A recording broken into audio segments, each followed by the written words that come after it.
नमस्कार। मेरा नाम भाऊ तोरसेकर। आप देख रहे हैं प्रतिवाद। दोस्तों, हमारे मराठी में एक कहावत है, घरचं झालं थोडं, त्यात व्याह्याने पाठवलं घोडं। इसका मतलब यह है, व्याही का मतलब समझी होता है। अब जब शादी का घर होता है, उसमें बहुत सारी भीड़ होती है, तो बारात आने का जो समय होता है तो बहुत इधर उधर भागम भाग होती है। तो ये सब जब चल रहा था, चलता है शादी के घर में, ऐसे वक्त में जो अ, बहू का यानी लड़की का बाप है, वो अपनी घर में शादी है तो जोर शोर से होनी चाहिए, इसलिए दूल्हा घोड़ी पर बैठकर आना चाहिए, ऐसा मानता है। तब वो लड़के के घर में अपना घोड़ा भेज देता है। तो अब ये सब उठकर, अगर लड़की के घर जानी है बारात, तो पहले ही बेटे का, लड़के का बाप भागदौड़ में रहता है, और इसमें अगर समधी ने घोड़ा भेज दिया तो वो बहुत गुस्से में आ जाता है। ये क्या झंझट है, पहले ही यहाँ का काम समेटने में मुश्किल हो रही है और इस घोड़े को कौन संभालेगा।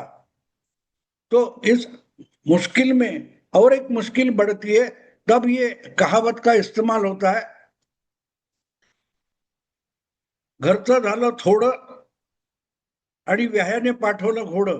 बिल्कुल ऐसी ही हालत आज मैं मानता हूं कि बिहार के विधानसभा चुनाव में लालू यादव और उनके लाडले बेटे तेजस्वी यादव, जो भावी मुख्यमंत्री करके अपना प्रचार कर रहे हैं, उनकी ऐसी हालत हो गई होगी, क्योंकि और एक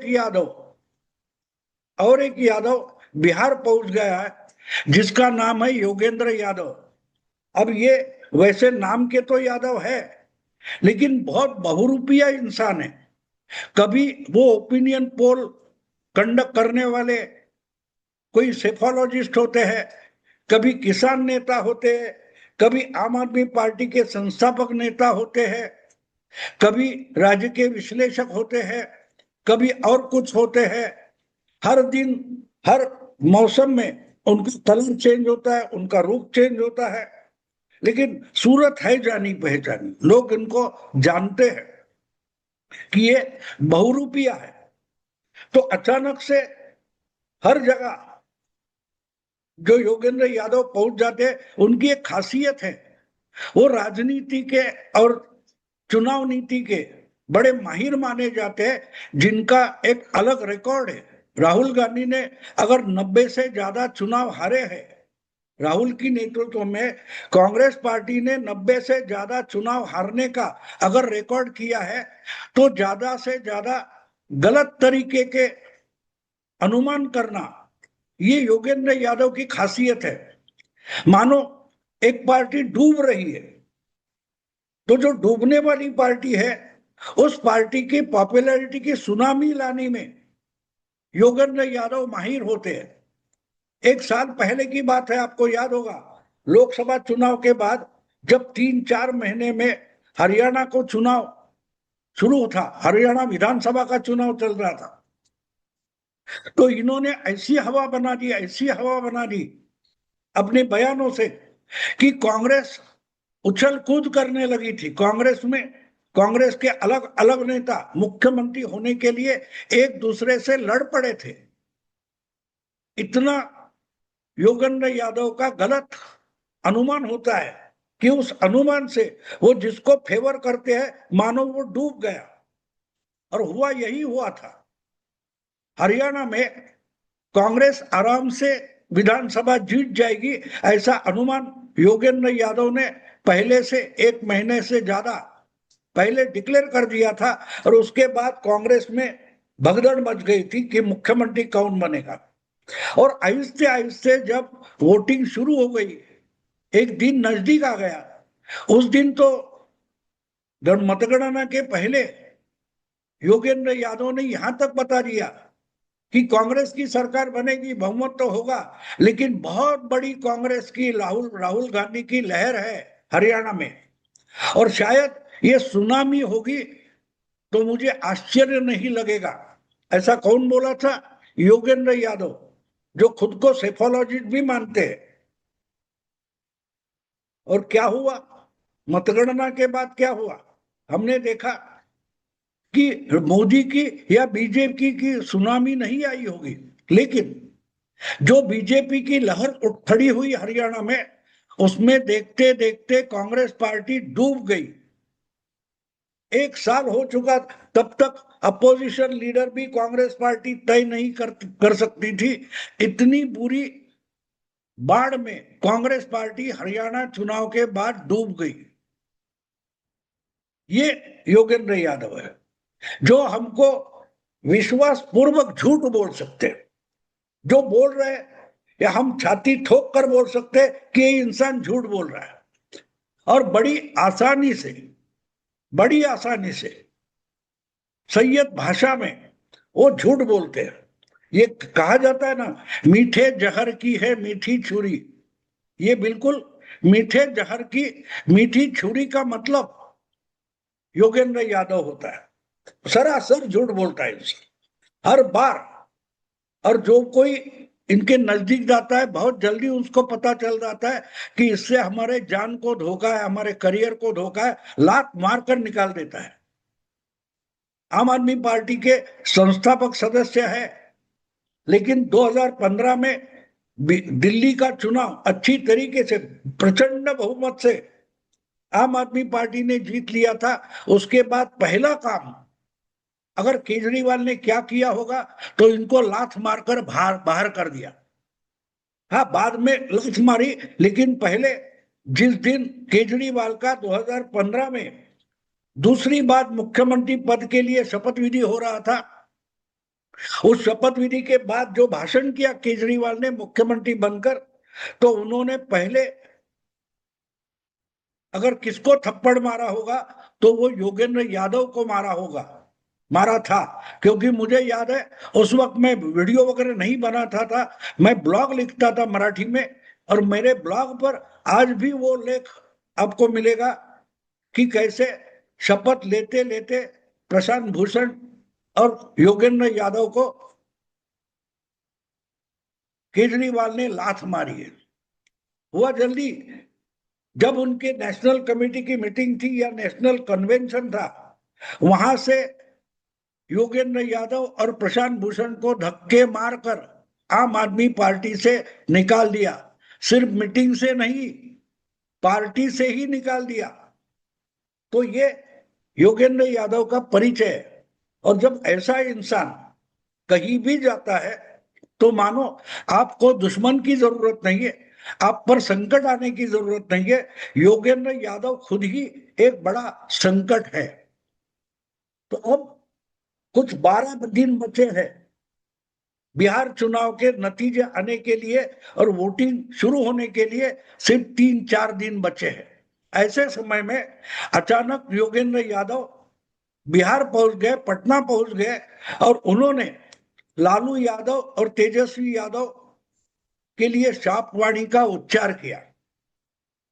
क्या शापवाणी है योगेंद्र यादव की? तो योगेंद्र यादव ने तेजस्वी और लालू प्रसाद यादव की पार्टी को सपोर्ट डिक्लेयर किया। अब इनका सपोर्ट का मतलब क्या होता है? आप आपको कोई किसी पदार्थ में जहर डालकर दे दे, तो उस जहर का मतलब आपके लिए मेजबानी नहीं होती है, मौत होती है। तो योगेंद्र बिहार पहुंच गए और उन्होंने डिक्लेयर कर दिया कि मेरा लालू की पार्टी को सपोर्ट है वगैरह वगैरह, और परिवर्तन की जरूरत है। तो इसमें बारामती कहां से आ गई? आप सोचते होंगे कि भाऊ ने बारामती से निकले, पवार की बारामती से निकले योगेंद्र यादव। ऐसा जो मैंने लिखा है उसका कारण ये है कि अपना दिमाग काम नहीं करता, तब हम दूसरे की उधारी शुरू कर देते। बिहार पहुंचते ही अपना राजनीतिक ज्ञान दिखाने की कोशिश में योगेंद्र यादव ने बिल्कुल चोरी की है, बिल्कुल चोरी की है। इन्होंने हमारे शरद पवार, महाराष्ट्र के सबसे बड़े बुजुर्ग नेता है, उनकी एक शब्दावली है, उनकी एक फ्रेज है जो मराठी न्यूज़पेपर में बहुत बार झलकती है। वो उधारी पर उठाकर बिहार में अपना ज्ञान करके फेंक दिए। अगर आप में से कोई मराठी जानता होगा तो मैं क्या कह रहा हूं उसको पता आपको होगा। मराठी जर्नलिज्म में, मराठी पत्रकारिता में एक फैशन है, शरद पवार कुछ भी करते हैं तो शरद पवार ने गुगली फेंकी। और दूसरी बात, शरद पवार अगर अपनी पार्टी में कुछ भी इधर उधर करते हैं, बदलाव करते हैं, तो उसको भाकरी फिरौली ऐसा कहा जाता है। और भाकरी फिरौली का मतलब क्या होता है कि तवे पर जो पकने के लिए रोटी लगाई होती है, रखी होती है, वो ना जले इसके लिए बार बार उस रोटी को घुमाया जाता है, नीचे की साइड ऊपर, ऊपर की साइड नीचे करके समतोल लेवल पर उसको पकाया जाता है। उसको मराठी में भाकरी फिरौली, यानी रोटी तवे पर घुमाना, इसका मतलब भाकरी फिरौली ऐसा होता है। वरना रोटी जल जाती है, वरना रोटी जल जाती है क्योंकि तवा गर्म होता है। और अगर एक जगह वैसी ही रोटी पड़ी रही तो एक साइड से जल जाती है। और इसलिए ये पवार साहब ने कभी 20-25 साल पहले बोला है कि रोटी जली तो क्यों जली, इसका कारण रोटी घुमाई नहीं थी। तो इसलिए एक बात है कि रोटी घुमाना या रोटी तवे पर जलना, ये योगेंद्र यादव की अपनी अकल नहीं है। ये पॉलिटिक्स में, इंडियन पॉलिटिक्स में रोटी घुमाना या रोटी जलना, ये जो फ्रेज है, ये हमारे महाराष्ट्र के बुजुर्ग नेता शरद पवार की है। और इसलिए शरद पवार कुछ भी अपनी पार्टी में करे, अपने गठबंधन में करे या अपने फैमिली में करे, तो पत्रकार लिखेंगे पवारांनी भाकरी फिरवली, यानी पवार ने तवे पर रोटी घुमा दी ताकि वो जले ना।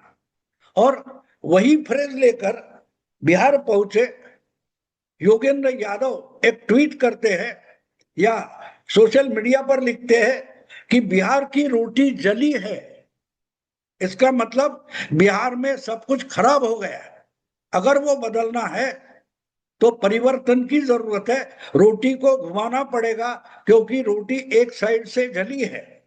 अगर इतनी ही जली है तो घुमाने से काम नहीं होता। इतनी भी अकल जिसके पास नहीं है उसको हर चैनल पर बुलाया जाता है, अपना ज्ञान दो।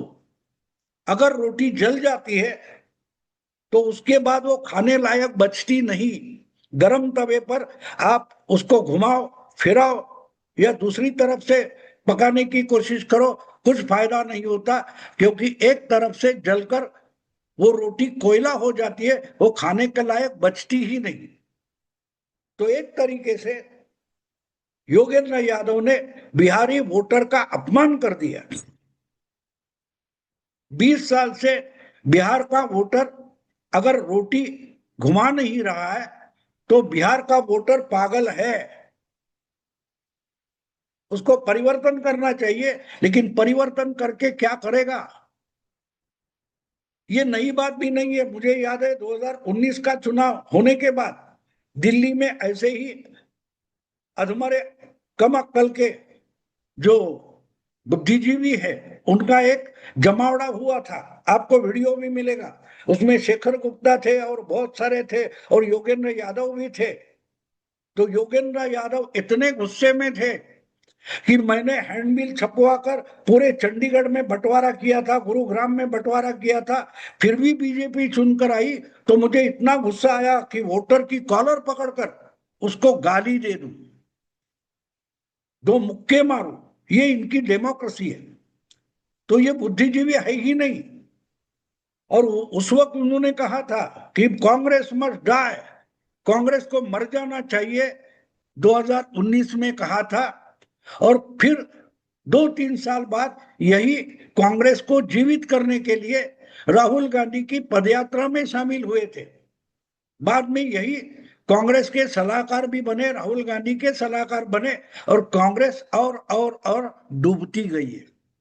अब ऐसा इंसान अगर बिहार पहुंचता है और लालू को सपोर्ट देता है तो उसका इंटेंशन क्लियर होता है, उसका मकसद क्लियर होता है कि राहुल तेजस्वी यादव को राहुल गांधी ने आधा तो डुबा दिया है, लेकिन पूरा डुबाना है तो मुझे जाना पड़ेगा। और पहुंच गए, पहुंच गए बिहार योगेंद्र यादव। लेकिन जाते जाते वो शायद बारामती से गए हैं, और इसलिए उन्होंने बारामती में हमारे शरद पवार की जो बासी पड़ी हुई कोई शब्दावली थी उठाई, भाकरी फिरौली, रोटी घुमानी पड़ेगी, रोटी तो जली हुई है।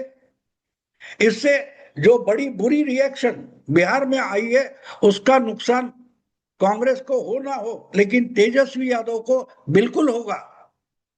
क्योंकि 15 साल जो लालू का राज था बिहार में, उस वक्त से जो रोटी जली है वो ठीक ठाक करने में ही नीतीश कुमार और बीजेपी के 20 साल निकल गए। और ऐसे में आकर अगर योगेंद्र यादव बिहार जली हुई रोटी है बोलते हैं, तो पूरी की पूरी इनकी रोटी और कांग्रेस की रोटी और लालू की रोटी उठाकर लोग कूड़ेदान में फेंकने वाले। दोस्तों अभी यही रुकता हूं। अगर वीडियो पसंद है तो लाइक कीजिए, शेयर कीजिए और प्रतिवाद को सब्सक्राइब कीजिए। नमस्कार।